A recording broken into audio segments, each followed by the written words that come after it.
Bismillahirrahmanirrahim. Assalamualaikum warahmatullahi wabarakatuh.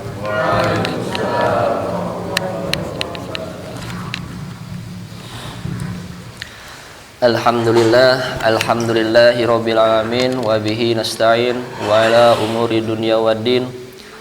Assalatu wassalamu ala asrofil anbiya'i wal mursalin wa ala alihi wa sahbihi ajmain.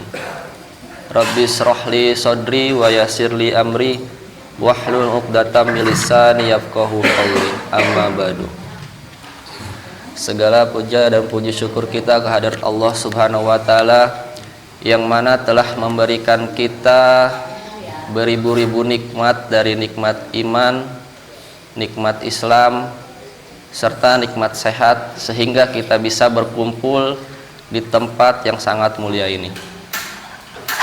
Salawat beriring salam mari kita haturkan kunjungan Nabi Muhammad sallallahu alaihi wasallam kepada keluarga serta para sahabat. Semoga di yaumil akhir nanti kita mendapatkan syafaat beliau. Amin. Yang saya hormati Ustadz Endar selaku Wakil Ketua DKM.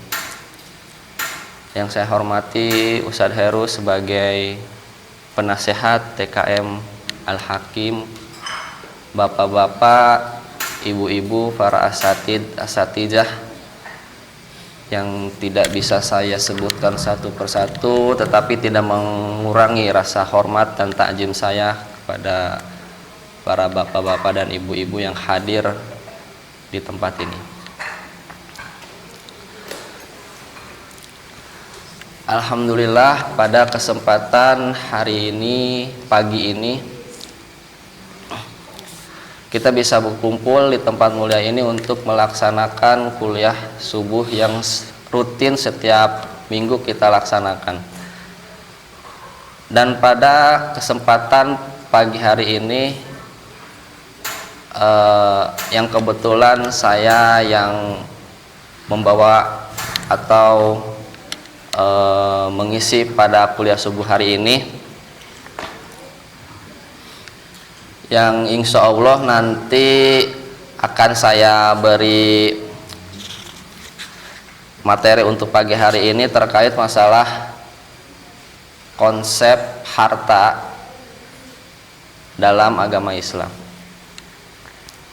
Yang sebelumnya saya pernah berbicara terkait masalah jual beli dalam Islam tentunya ya, dan itu disebutkan dalam fikih muamalat. Begitupun untuk konsep harta ini, sebenarnya berbicara terkait masalah fikih muamalah ini yang harus dibahas itu sebenarnya dari konsep harta terlebih dahulu, karena emang harta adalah ya pokok utamanya sebelum melanjutkan pembahasan terkait masalah fikih muamalah ini.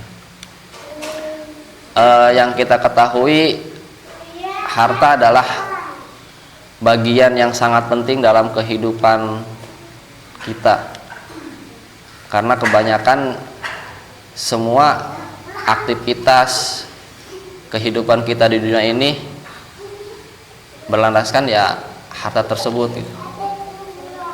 Nah, sekarang apa sih arti atau bahasa harta dalam Islam tersendiri gitu? Kalau dari bahasa Arab, harta tersebut berasal dari kata mala yamilu mailan. Mala yamilu mailan yang berarti condong, cenderung atau miring. Ya, yang sering kita rasakan sekarang ya, maksudnya yang kita rasakan pada kehidupan kita, harta itu ya cenderung atau lebih condong yang kita rasakan dari keseharian kita untuk mencari rezeki, ya harta juga. Kita membeli sesuatu ataupun punya sesuatu, kebanyakan dalam hidup kita harta ya cenderung atau condong ke semua harta tersebut. Tapi dari segi arti secara umum,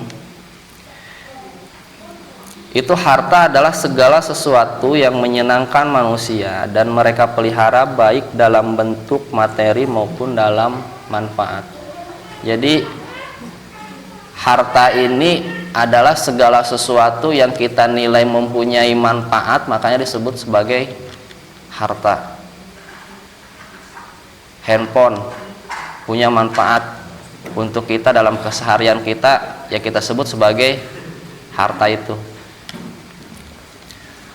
Nah, untuk harta ini mempunyai kedudukan yang sangat penting dalam kehidupan kita semua, terutama untuk manusia. Hartalah yang dapat menunjang segala kegiatan manusia, termasuk untuk membeli kebutuhan pokok manusia dari sandang, papan, dan pangan. Dari ketiga kebutuhan pokok kita ini semuanya butuh harta. Jadi makanya sangat penting sekali untuk kehidupan kita,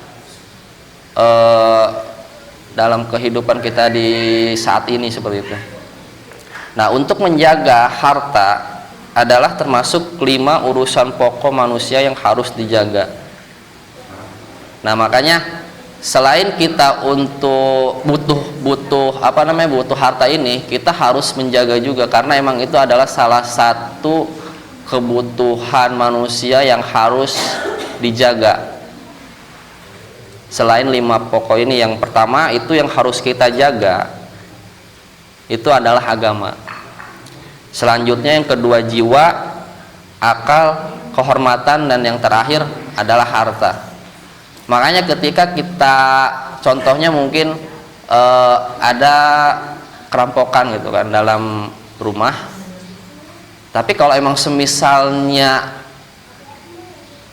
kebutuhan yang kita pentingkan untuk dijaga itu adalah yang pertama itu agama, ya kan? Kalau semisalnya agama kita direbut, kita harus jaga benar-benar, maksudnya harus, yang paling utama itu yang harus dijaga itu adalah agama. Yang kedua jiwa. Jadi ketika dirampok, kalau misalnya kita tidak bisa membela diri, yang berakhir kita menikmati gitu kan, lebih baik harta yang diserahkan ke perampok tersebut. Karena yang harus dijaga dalam kebutuhan manusia itu yang kedua itu adalah jiwa kita sendiri. Selain yang pertama itu tadi agama. Selanjutnya akal, terus kehormatan, keturunan, dan terakhir ini adalah harta. Jadi harta ini salah satu yang harus dijaga yang paling terakhir, walaupun memang kita sangat penting dalam harta ini. Nah, selanjutnya pembagian harta menurut agama Islam. Pembagian harta yang pertama itu dilihat dari segi kebolehan pemanfaatan menurut syara. Itu yang pertama ada harta mutakawin, yaitu harta yang boleh dimanfaatkan menurut syara. Pengakuan syara ini hanya akan berlaku dengan adanya syarat-syarat. Yang pertama, harta tersebut dimiliki oleh pemilik berkenaan secara sah. Jadi harta ini punya dia sendiri. Yang kedua, harta tersebut boleh dimanfaatkan dengan mengikuti hukum syara. Contohnya, kita memakan daging sapi, itu diperbolehkan menurut syara, tidak haram. Asal yang pertama syaratnya itu udah milik kita sendiri.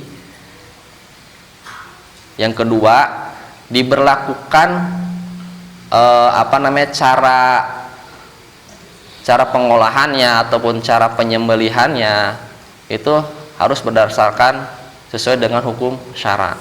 Tapi kalau misalnya kita makan daging sapi tapi ternyata sapi itu bukan disembelih, tapi malah kita pukul sampai meninggal baru kita makan, tapi kan tidak sesuai dengan hukum syara. Jadinya makanya tidak diperbolehkan. Yang kedua itu harta ghairu mutakawin, yaitu harta yang tidak boleh dimanfaatkan menurut ketentuan syara baik jenisnya, cara memperolehnya maupun cara penggunaannya.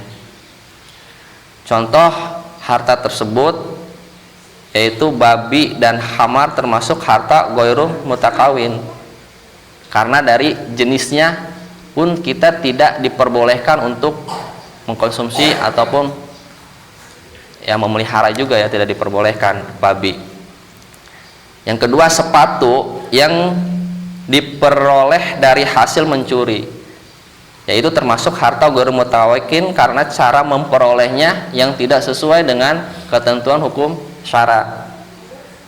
Selanjutnya, uang disumbangkan untuk membangun tempat pelacuran termasuk harta ghairu mutakawin karena penggunaannya.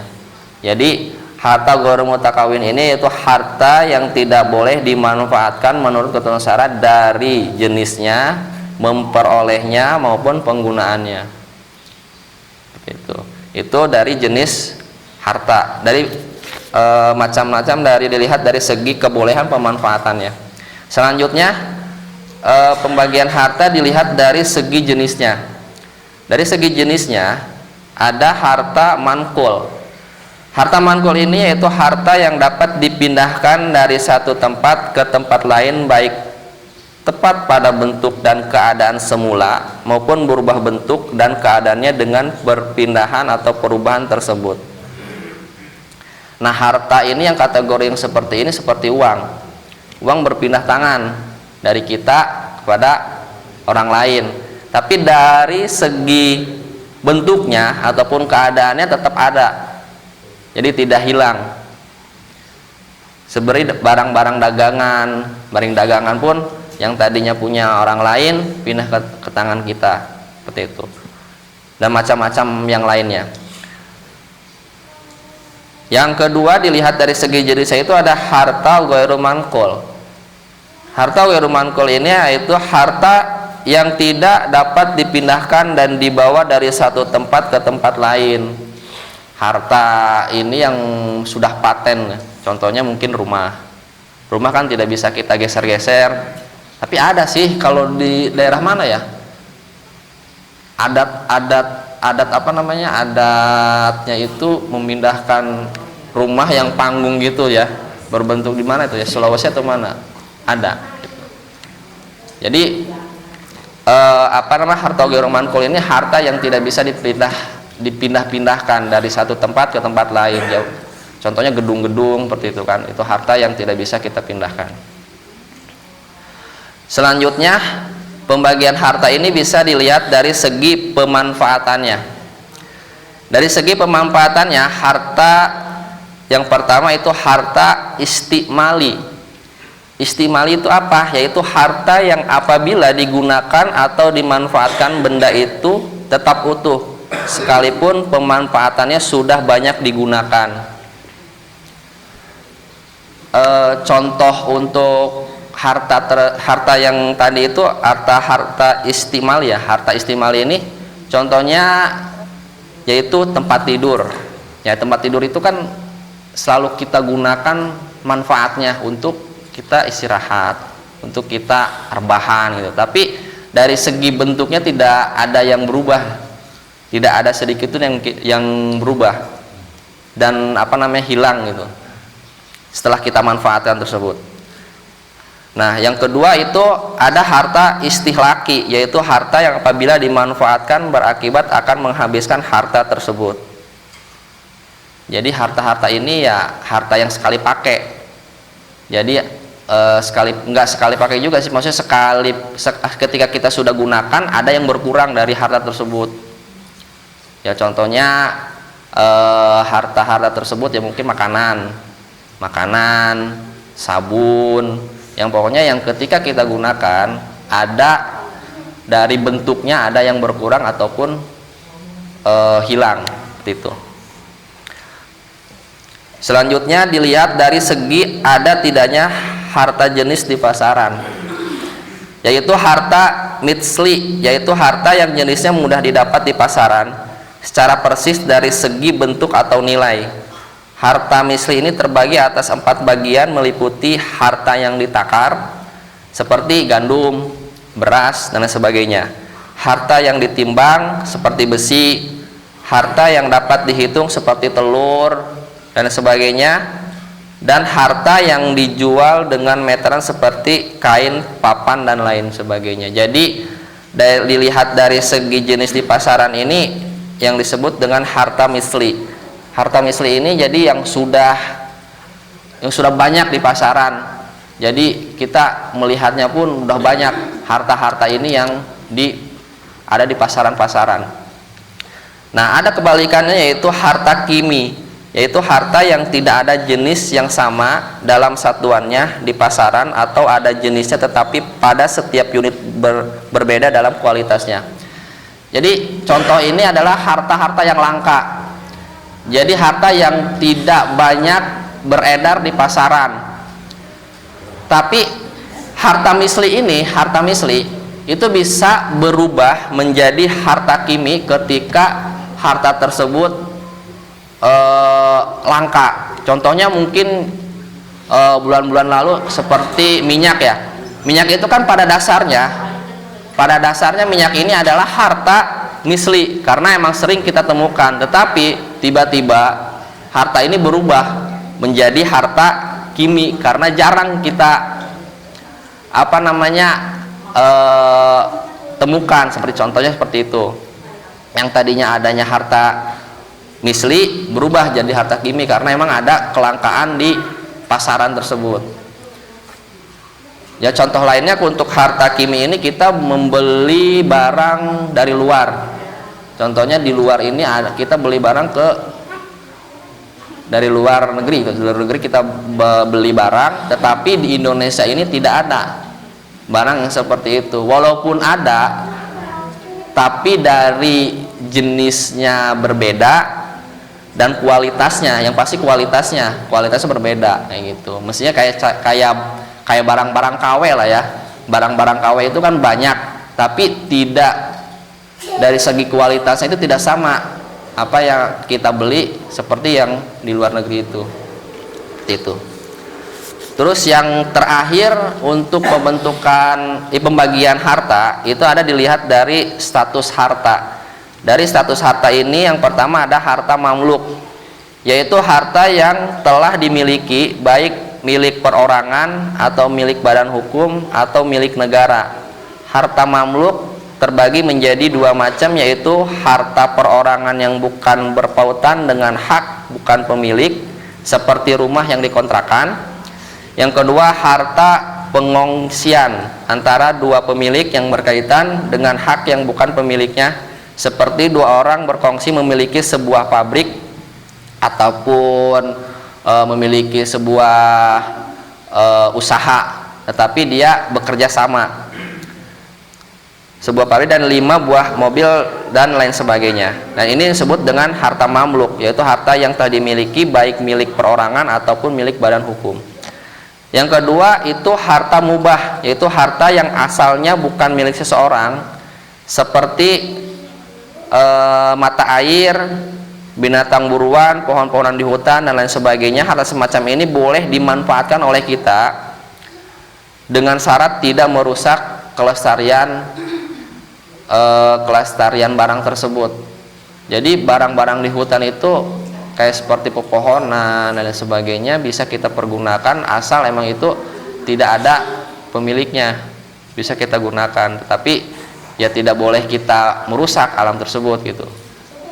Yang selanjutnya harta mahjur, yaitu harta yang ada larangan syara untuk memilikinya, baik karena harta itu dijadikan harta wakaf maupun diperuntukkan untuk kepentingan umum.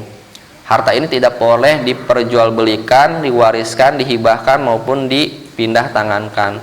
Itu harta-harta yang berbentuk warisan, berbentuk titipan, itu tidak boleh kita gunakan semau kita. Itu harus sesuai dengan ketentuan yang sudah disepakati aja, baru kita bisa gunakan barang tersebut. Nah, untuk selanjutnya dari pembagian-pembagian tadi sudah disebutkan ada 5 macam pembagian dari jenis harta. Selanjutnya ada sebab-sebab kepemilikan harta tersebut. Jadi sebab gimana kita mempunyai harta itu. Nah, menurut para ulama di sini ada yang namanya ikhraj al-mubahat, yaitu harta yang kita miliki itu dengan cara kepemilikan melalui penguasaan harta yang belum dimiliki seseorang, badan hukum yang dalam Islam disebut sebagai mubahat, yang tadi yang sebelumnya disebutkan, yaitu jadi barang-barang ketika yang barang itu masih umum gitu, masih belum ada yang punya, seperti di hutan itu, kita boleh kita miliki untuk kepemilikan barang tersebut. Yang penting seperlunya dan sekebutuhan kita segimana, seperti itu. Yang kedua yaitu melalui transaksi atau akad seperti transaksi jual beli. Jadi barang ini kita miliki ketika kita bertransaksi jual beli. Yang tadinya kita tidak miliki barang tersebut, ketika kita transaksikan menggunakan transaksi jual beli, jadi kita sudah punya atau kita miliki barang tersebut. Itu sebabnya mempunyai barang tersebut.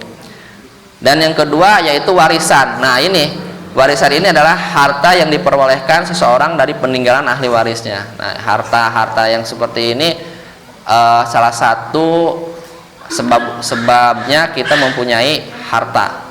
Jadi selain dari jual beli, selain dari yang tadi kita sebutkan kepemilikannya belum ada kita bisa miliki.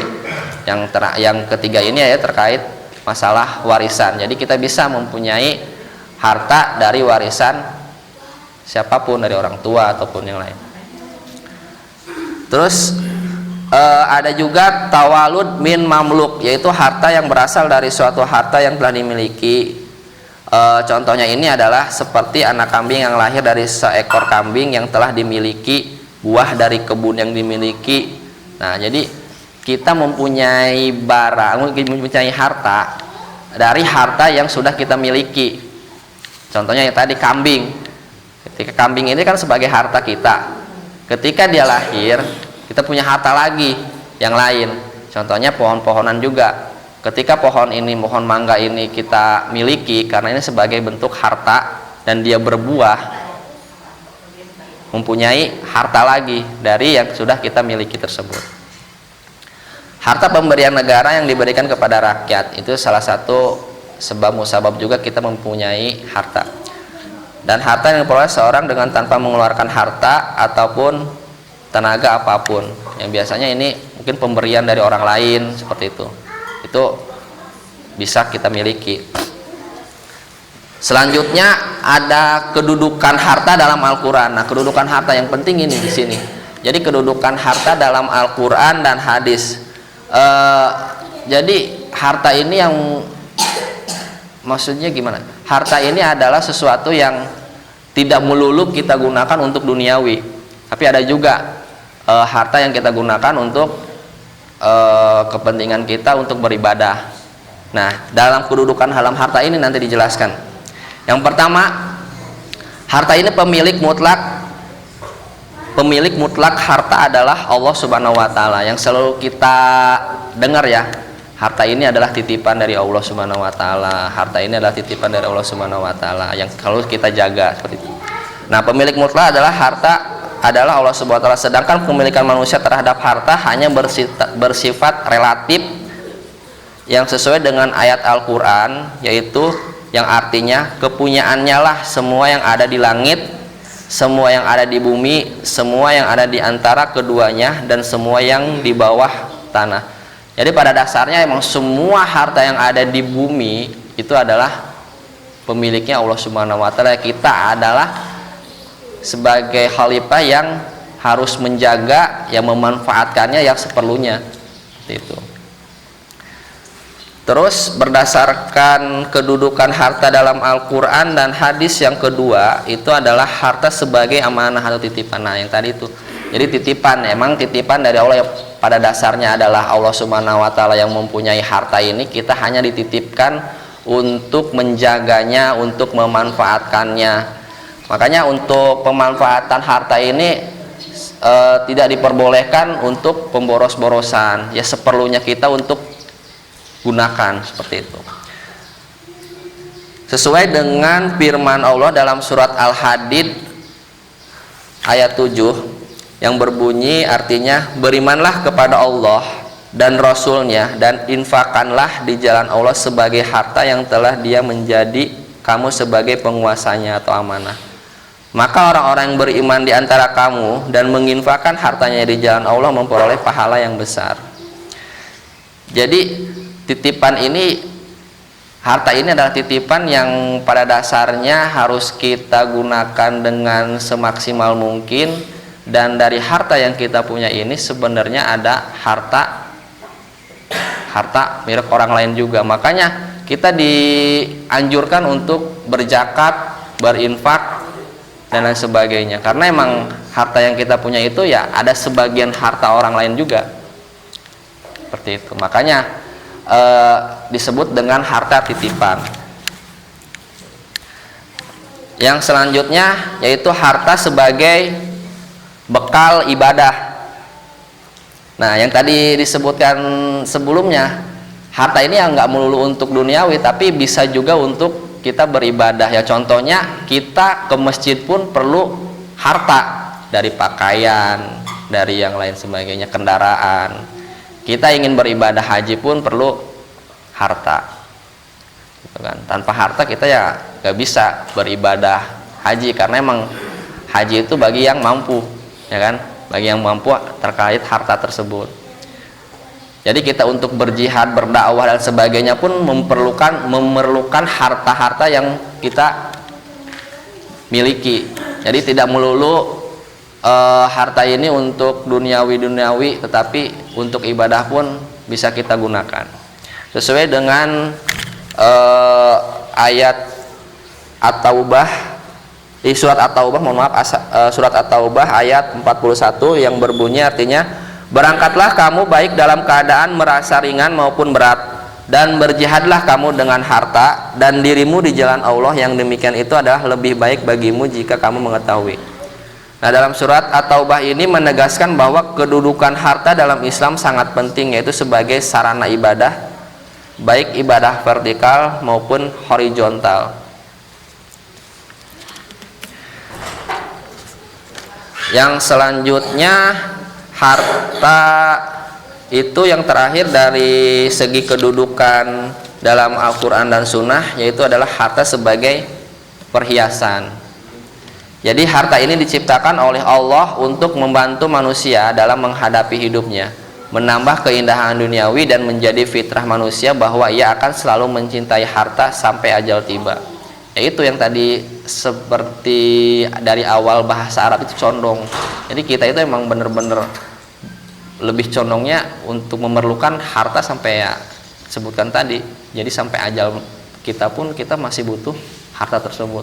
Sampai kita meninggal pun kita masih butuh harta, gitu kan. Nah, mungkin dari pembahasan harta ini cukup sekian dari saya. Dari pembagian harta tadi ada 5 jenis, terus dari kedudukannya seperti apa dalam Al-Quran dan hadis, serta dari sebab musababnya kita memiliki harta. Nah, mungkin sekian dari saya untuk pembahasan materi terkait harta ini. Mungkin kalau semisalnya ada kurang-kurangnya mohon